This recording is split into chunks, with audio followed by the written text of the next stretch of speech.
প্রধানমন্ত্রী তারেক রহমান বলেছেন, বর্ষাকালে দেশে যে বিপুল পরিমাণ বৃষ্টির পানি আসে তা পরিকল্পিতভাবে সংরক্ষণ করা গেলে জলাবদ্ধতা কমানোর পাশাপাশি কৃষি, গৃহস্থালী ও দৈনন্দিন নানা কাজে ব্যবহার করা সম্ভব হবে। তিনি বলেন, বর্তমানে বৃষ্টির এই বিশাল পানি নদীপথে নেমে শেষ পর্যন্ত সমুদ্রে চলে যাচ্ছে।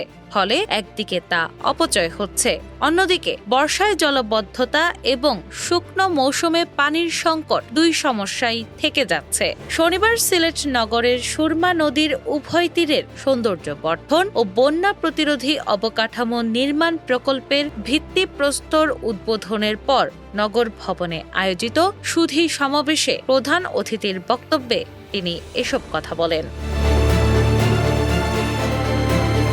প্রধানমন্ত্রী বলেন, বর্ষার সময় অতিরিক্ত বৃষ্টির পানি দ্রুত সরিয়ে দেওয়ার প্রবণতা রয়েছে। এই পানি নদী হয়ে সমুদ্রে চলে যায়, কিন্তু বাস্তবে সেই পানি দেশের কোনো কাজে লাগে না। অথচ সঠিক পরিকল্পনা ও সংরক্ষণ ব্যবস্থার মাধ্যমে এই বিপুল বৃষ্টির পানি ধরে রাখা গেলে একদিকে যেমন জলাবদ্ধতা কমবে, অন্যদিকে কৃষিকাজ ও মানুষের দৈনন্দিন প্রয়োজনেও তা ব্যবহার করা সম্ভব হবে। অনুষ্ঠানে দিনের আবহাওয়ার প্রসঙ্গ তুলে তিনি বলেন, দিনটি সুন্দর হলেও বৃষ্টি ছিল। এই বৃষ্টির কারোর জন্য স্বস্তির, আবার কারোর জন্য অসুবিধার কারণ। বৃষ্টি না হলে অনুষ্ঠানে আরো বেশি মানুষের উপস্থিতি থাকত বলেও মন্তব্য করেন তিনি।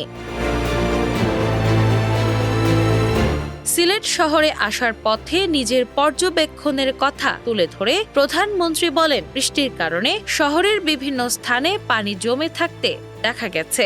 বৃষ্টি আরো কিছুটা বাড়লে অনেক এলাকায় জলাবদ্ধতা তৈরি হতো। তিনি বলেন, এই সমস্যা শুধু সিলেটের নয়, সারা দেশেরই একই বাস্তবতা। এ কারণে সরকার সারা দেশে খাল খনন কর্মসূচি হাতে নিয়েছে এবং সরকার গঠনের পর থেকেই তা বাস্তবায়ন শুরু হয়েছে। তারেক রহমান বলেন, খাল খননের মূল উদ্দেশ্য হল অতিরিক্ত বৃষ্টির পানি সংরক্ষণ করা, যাতে তা প্রয়োজনের সময় মানুষের কাজে ব্যবহার করা যায়।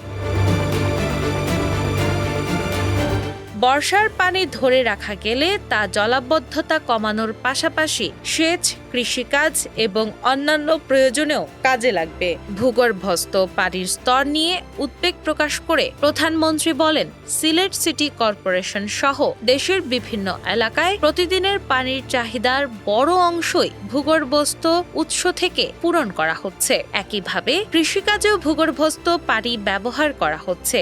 এর ফলে ধীরে ধীরে পানির স্তর নিচে নেমে যাচ্ছে, যা ভবিষ্যতের জন্য বড় ধরনের ঝুঁকি তৈরি করছে।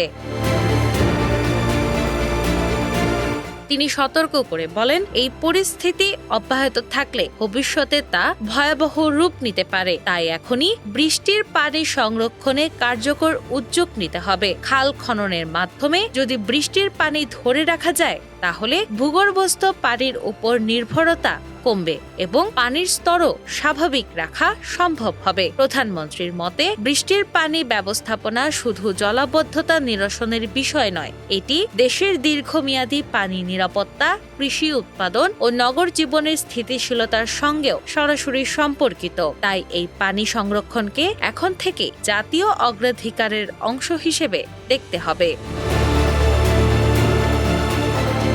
ডেস্ক রিপোর্ট, বাংলা বাজার পত্রিকা।